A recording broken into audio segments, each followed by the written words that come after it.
Commander Junho Kim walked slowly through the dimly lit corridors of the Terran Defense Station orbiting Earth. His boots made soft clicking sounds on the metal floor as he made his way to the command center. Sleep had been impossible for the past 3 nights. The reports coming in from the outer colonies were getting worse each day. The automatic doors slid open with a quiet hiss as he entered the main command room. Dozens of officers sat at glowing screens watching star maps and reading messages from distant worlds. The blue light from the displays cast strange shadows on their worried faces. "Admiral Park," Junho called out as he spotted the silver-haired woman standing near the large central display. "Any new reports from the scouts?" Admiral Minna Park turned to face him. Her eyes looked tired, but her voice remained steady. 3 more sightings in the past 6 hours. The alien fleet is definitely moving toward our space. Junho walked closer to the holographic star map floating in the center of the room. Red dots marked the locations where human scouts had detected the mysterious alien ships.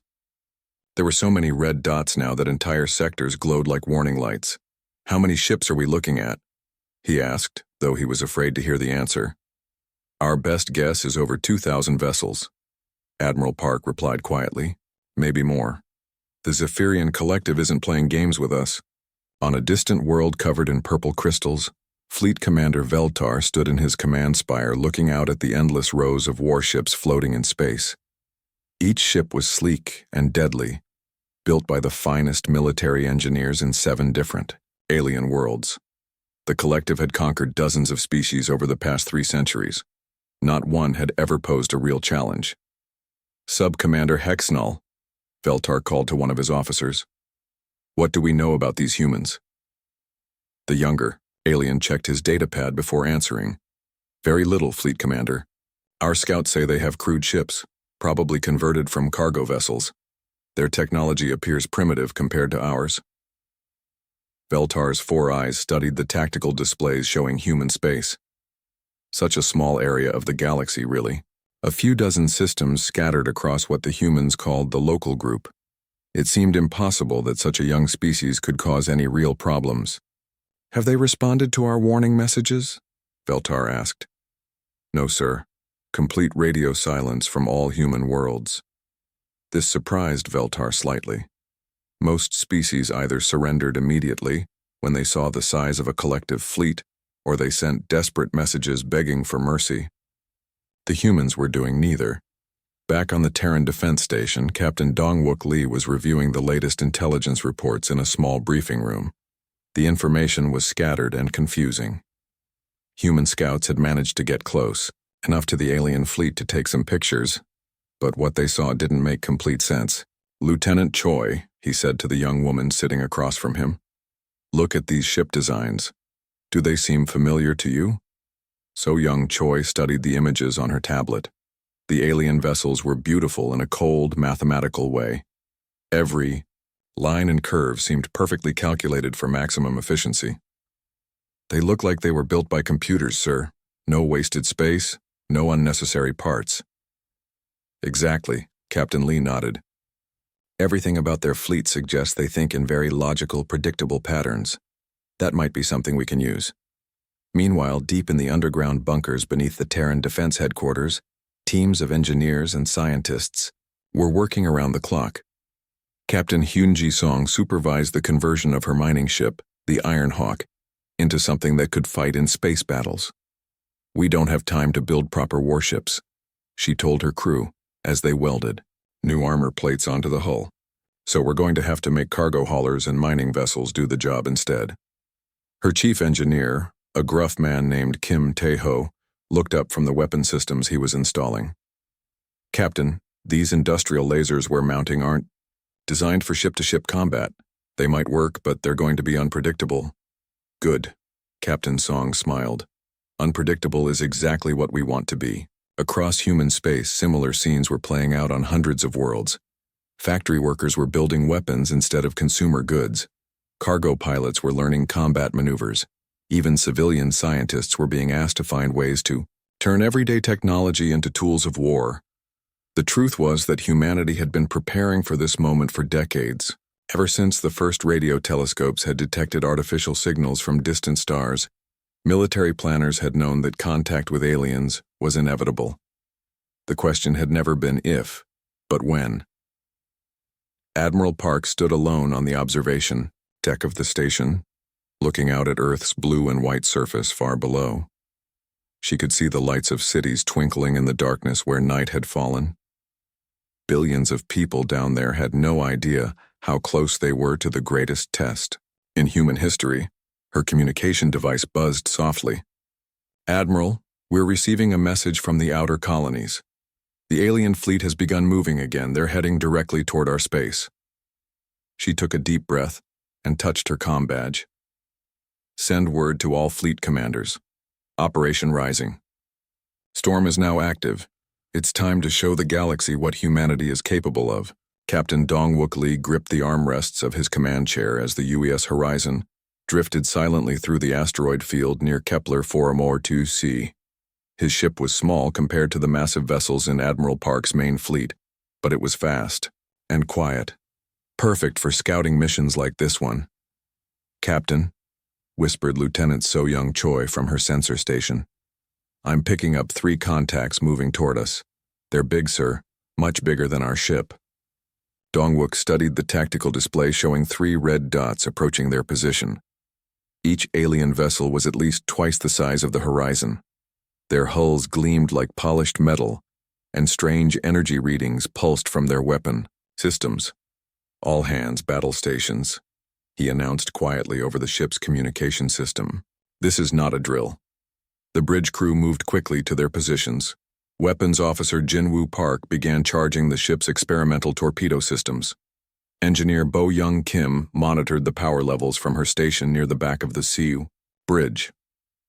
300 kilometers away, Sub-Commander Nexthul stood on the bridge of his patrol ship Swift Retribution.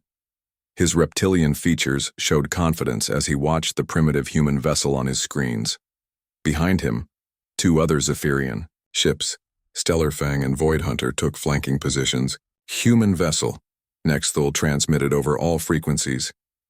"This is Sub-Commander Nexthul of the Zephyrian Collective. You have entered restricted space. Surrender immediately, or you will be destroyed." On the Horizon's bridge, the alien transmission crackled through the speakers. The voice was cold and mechanical, translated by the ship's computer systems. Captain Lee looked around at his crew. Their faces showed fear, but also determination. "Lieutenant Park," he said to his weapons officer, "are our special packages ready?" Jinwoo Park nodded, his fingers dancing over the torpedo controls. "EMP. Warheads armed and ready, Captain. The electromagnetic pulse should disable their systems without permanently damaging their ships." "Good. We don't want to start a war if we can help it. But we're not going to just surrender either." The Zephyrian commander waited exactly 60 seconds for a response. When none came, he gave the order to attack. "All ships advance and disable the human vessel. Use minimum force. We want prisoners for questioning." What happened next would later be studied in military academies across the galaxy. Instead of fleeing or begging for mercy, the small human ship suddenly accelerated directly toward the 3 alien vessels. This was not what any Zephyrian computer model had predicted. "Evasive maneuvers," Nexthul shouted as the Horizon streaked past his ship, spinning and rolling in ways that seemed to ignore the basic laws of physics. "How are they moving like that?" Captain Lee smiled grimly as his pilot, Lieutenant Young-Soo Han, threw their ship into a series of impossible turns. The Horizon's engines had been modified with technology borrowed from racing ships and cargo haulers. It could change direction faster than anything the aliens had ever seen. "Fire torpedoes 1 and 2, Lee ordered. The EMP warheads streaked toward the Stellar Fang and Void Hunter. Instead of explosive warheads, they carried electromagnetic pulse generators that Captain Song's engineering teams had built from mining equipment. When they detonated, invisible waves of energy washed over the alien ships. Sub-Commander Nexthul watched in horror as 2 of his vessels suddenly went dark. Their lights flickered out, their engines stopped working, and their weapon systems shut down completely. The ships began drifting helplessly through space. "Impossible," he muttered. "Our shields should have stopped any primitive weapon." But the human torpedoes hadn't tried to break through the shields. Instead, they had generated electromagnetic fields that interfered with the aliens' electronic systems. It was a completely different approach to space combat than anything in the collective's experience. The Horizon spun around and came back for another attack run. This time, Captain Lee ordered his crew to target the Swift Retribution's communication array with their mining lasers. The precise beams designed to cut through asteroid rock sliced through the alien ship's antenna systems. "Captain," Lieutenant Choi reported, "their main communications are down. They can't call for help." Nexthul found himself alone, his two escort ships powerless and his own vessel damaged. The human ship circled him like a predator, its weapons still trained on his hull. He had expected this to be a simple arrest of primitive aliens. Instead, he was fighting for his life against technology he didn't understand. "Human Captain," he transmitted on emergency frequencies. "I request a ceasefire. We can discuss terms." "Captain," Lee considered the offer. His mission was to gather intelligence about alien capabilities, not to start a shooting war. "Stand down your weapons and we'll talk." For the next 30 minutes, the two ships faced each other in the silence of space. The disabled Zephyrian vessels drifted nearby, their crews working frantically to restore power. It was humanity's first real conversation with an alien species, and it was happening at gunpoint. "Your weapons are unlike anything we've encountered," Nexthul admitted during their brief exchange. "Where did you develop such technology?" Captain Lee smiled. "We learned to adapt. That's what humans do best." When the alien ships finally managed to restart their systems, Nexthul made a decision that would change everything. Instead of continuing the fight, he ordered a retreat. His report to Fleet Commander Veltar would be brief, but terrifying. The humans fought like nothing the collective had ever faced. Admiral Minna Park stood on the bridge of the UES New Sol, her flagship hidden in the shadow of the massive gas giant Kepler 442b. Around her, hundreds of human ships waited in perfect silence. Some were sleek military vessels with gleaming hulls and advanced weapons. Others were converted cargo ships, mining vessels, and even passenger liners that had been turned into makeshift warships. "All ships report ready, Admiral," Commander Jun-Ho Kim announced from his position at the communications console. His voice was calm, but everyone on the bridge could feel the tension in the air. Admiral Park nodded slowly. She had been waiting for this moment for 3 years, ever since the first alien signals were detected. Humanity's entire defense strategy depended on what happened in the next few minutes. "Signal all vessels," she ordered. "Prepare for Fleet Movement Alpha. We show ourselves on my mark." 3 million kilometers away, Sub-Commander Kylvin piloted his scout ship Nightwing through the empty space around the gas giant. His mission was simple: confirm that the human fleet was hiding behind the planet, then report back to Fleet Commander Veltar with exact numbers and positions.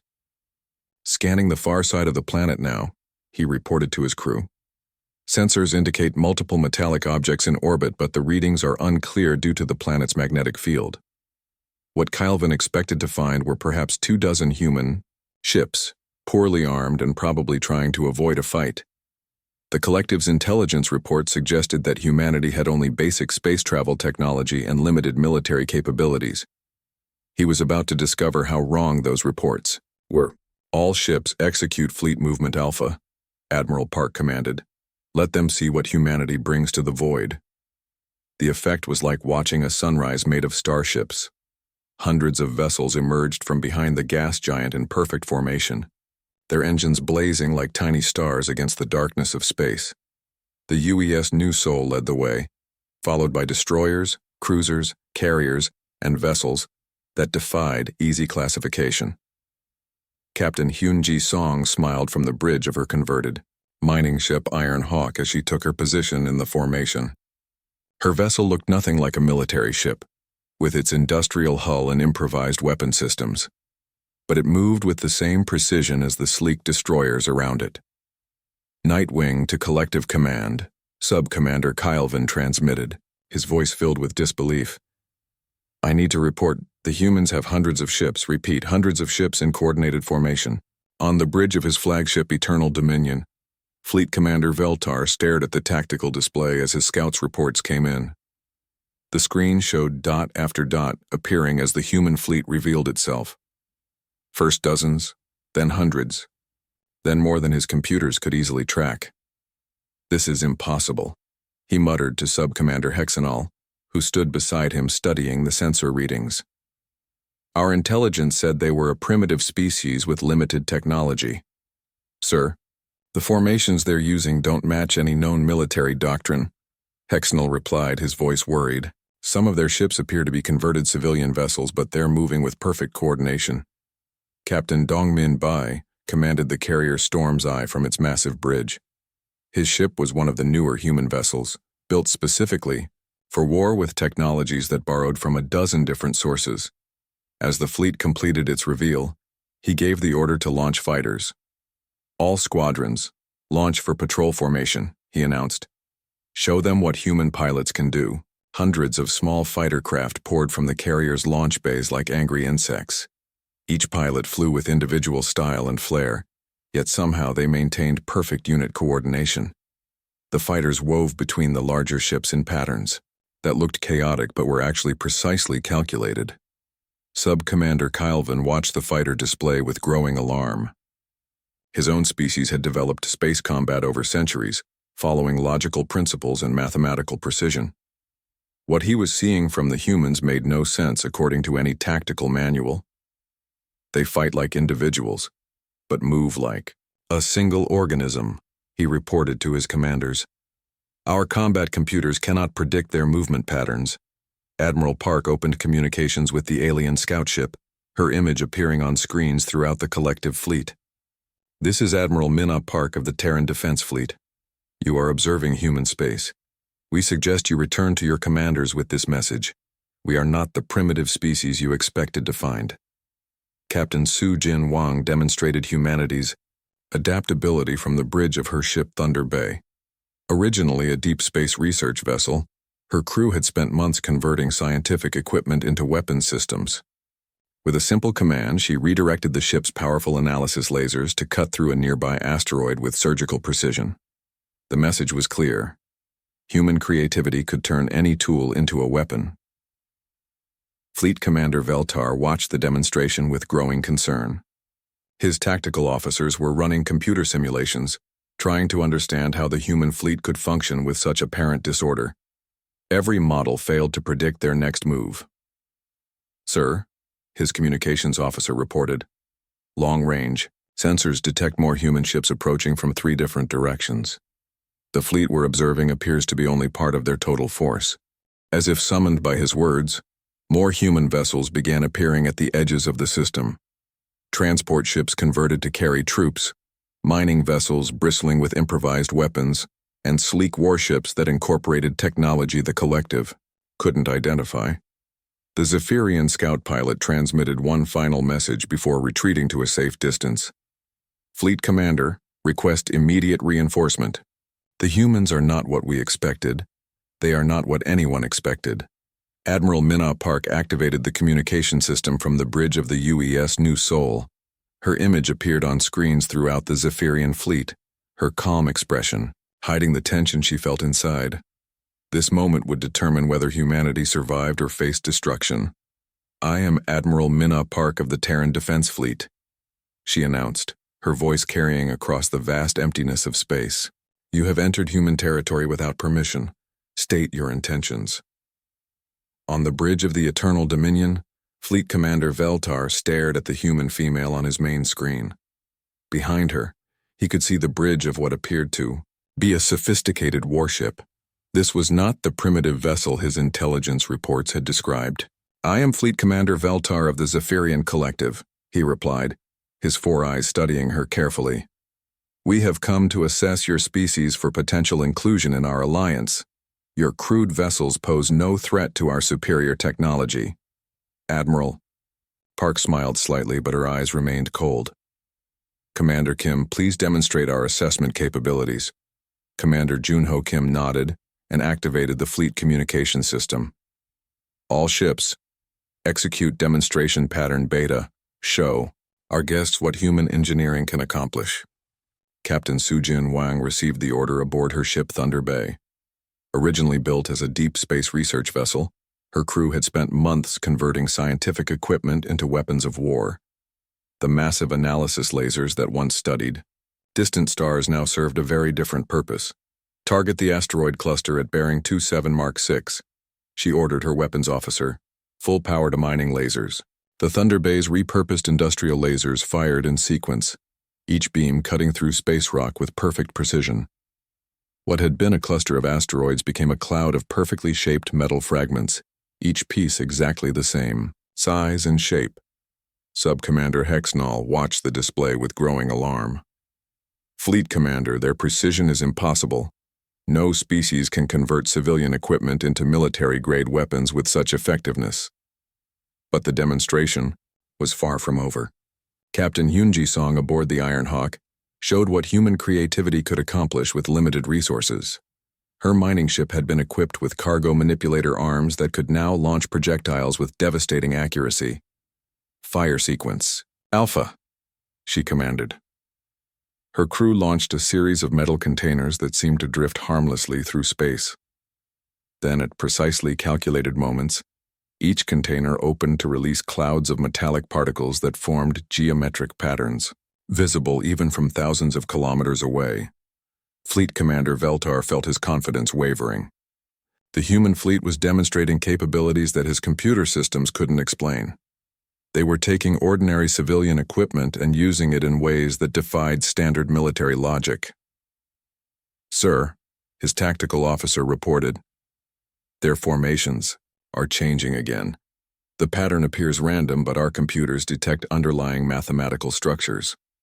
Commander Dong Min Bei coordinated the next phase from his carrier Storm's Eye. "All fighter squadrons execute Chaos Pattern 7. Remember, individual initiative within unit coordination." Hundreds of human fighter craft scattered across the battlefield in what looked like complete disorder.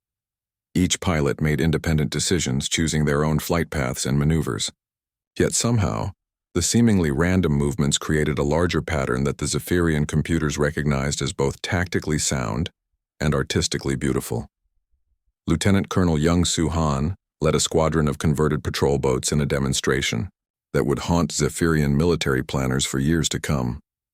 His small vessels moved through space like schools of fish, each craft responding to its neighbors while maintaining perfect unit cohesion. "Remember," he transmitted to his pilots, "predictability is death. Fight like humans, not like machines." Sub-Commander Kielvan, still observing from his scout ship, transmitted desperate reports back to the collective command. "Fleet Commander, they fight with controlled chaos.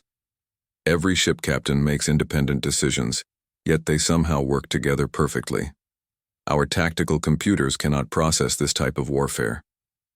Captain Dong-Wook Lee, aboard the small patrol vessel Horizon, demonstrated another aspect of human adaptability. His ship had been damaged in the earlier encounter with Zephyrian forces, but instead of retreating for repairs, his crew had incorporated the damage into their fighting strategy. Engineering, reroute power from the damaged shield generator to the weapons array, he ordered. "We'll use our weakness as a strength." The Horizon's improvised weapon modifications created energy signatures that confused Zephyrian sensors. What appeared to be a crippled vessel was actually a carefully designed deception. Fleet Commander Veltar found himself facing something his 3 centuries of military experience had never prepared him for. The human fleet operated on principles that seemed to contradict basic military doctrine, yet their effectiveness was undeniable. "How is this possible?" he asked Sub-Commander Hexnall. "They fight as individuals, yet move as one entity. They use civilian equipment as military hardware. They turn damage into advantage. Our entire understanding of warfare is being challenged." Admiral Park watched the Zephyrian fleet's confusion with satisfaction. "Commander Kim, I think our guests are beginning to understand. Open a channel to their command ship." "Fleet Commander Veltar," she transmitted, "what you are witnessing is not chaos. It is humanity. We adapt, we improvise, we overcome. Your species values order and predictability. We value creativity and flexibility. Perhaps it is time to discuss terms that benefit both our peoples. The Zephyrian commander stared at the tactical displays showing human ships continuing their impossible dance through space. Each vessel maintained its individual character, while contributing to a greater whole that was both militarily effective and somehow beautiful. For the first time in his long military career, Fleet Commander Veltar realized he was facing something more dangerous than superior technology. He was facing a completely different way of thinking about warfare itself. Admiral Minna Park stood on the bridge of the UES New Sol, knowing that the next few minutes would determine the future of humanity among the stars. She had shown the Zephyrian collective that humans could fight, but now she needed to show them something even more important. All ships, she announced over the fleet communication system, execute demonstration pattern Alpha, show them what humanity truly represents. Commander Jun-Ho Kim coordinated the massive fleet movement from his position at the communications console. Over 800 human vessels began to move in perfect synchronization, each ship following its own path while contributing to a larger design that was about to unfold in the darkness of space. Captain Hyunji Song aboard the Iron Hawk felt her heart racing as she received her movement orders. Her converted mining ship would play a crucial role in the demonstration, weaving between massive destroyers and sleek cruisers in patterns that required split-second timing and absolute trust in her fellow captains. Helm, begin spiral pattern 7, she ordered. Stay exactly 43 seconds behind the destroyer Soul's Pride, and remember to adjust for the carrier group's wake turbulence. The Iron Hawk began its graceful dance through space, its industrial hull gleaming under the light of distant stars. Around her, hundreds of other ships were performing similar maneuvers, each vessel maintaining its unique character while participating in something much larger. Fleet Commander Veltar watched from the bridge of his flagship as the human fleet began to transform before his eyes. What had appeared to be random chaos was revealing itself as something far more complex and beautiful. His tactical computers were recording movement patterns that resembled both advanced military formations and artistic expression. Sub-Commander Hexnall, he called to his aide, "Are you seeing this?" Hexnall studied his instruments with amazement. "Sir, they're creating geometric patterns in three-dimensional space. Each ship is moving independently, yet the combined effect is, it's like watching mathematics become art." Captain Dongmin Bay commanded his carrier Storm's Eye through a complex weaving pattern that brought him within mere kilometers of other massive vessels. The precision required was incredible, yet his crew performed each maneuver with confidence born from months of practice. "Fighter squadrons, begin your approach," he ordered. "Remember, this isn't just about showing our capabilities. This is about showing who we are." Hundreds of small fighter craft launched from multiple carriers, each squadron adding its own layer to the growing pattern in space. The fighters moved like flocks of birds, responding to each other's movements while maintaining perfect formation discipline. Captain Dongwook Lee piloted the small patrol vessel Horizon through the heart of the formation, his ship representing the thousands of smaller vessels that formed the backbone of humanity's defense. His crew worked with practiced efficiency, knowing that every movement was being watched by alien observers. "Lieutenant Choi," he said to his sensor officer, "are the Zephyrian ships maintaining their positions?" So young Choi checked her displays. "Yes, sir. They're staying back, but all their sensors are focused on us. They're recording everything." The demonstration reached its climax as the entire human fleet arranged itself into a formation that was visible from hundreds of thousands of kilometers away.